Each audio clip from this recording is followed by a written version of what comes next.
La plateforme Tito a pris son envol, encore un peu plus, alors que le monde entier était confiné et s'ennuyait ferme.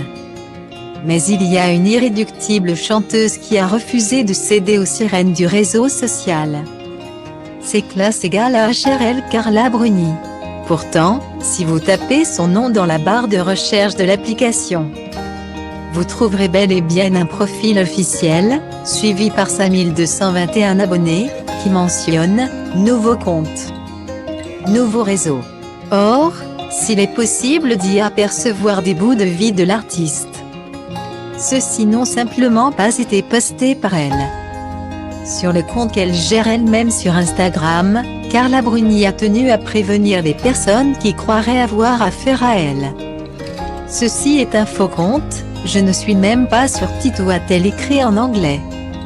Il faut dire que l'illusion est parfaite.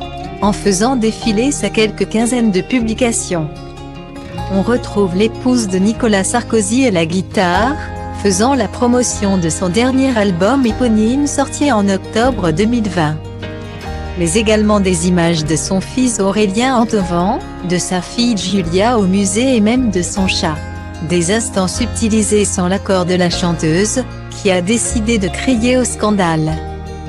Pour rendre le subterfuge encore plus crédible, le faux compte de Carla Bruni suit d'autres artistes du paysage médiatique français, comme Monsieur Pokora, Julien Doré ou Grand Corps Malade. Aucune trace, en revanche, de Vita, alors qu'elles sont grandes copines. Il faudra bien, pourtant, qu'elles se familiarisent avec Tito. Le réseau cartonne chez les plus jeunes et, tôt ou tard, Aurélien et Julia pourraient bien céder. L'application ne fait pas partie des choses qui leur sont interdites puisque, selon une récente interview accordée à Citizen Car International, c'est autre chose qui effraie la jolie maman. Je peux vous dire que mes enfants n'ont pas intérêt à se tatouer. Ça peut mal tourner pour eux, a-t-elle expliqué. Ils pourraient bien se trouver tout à fait punis.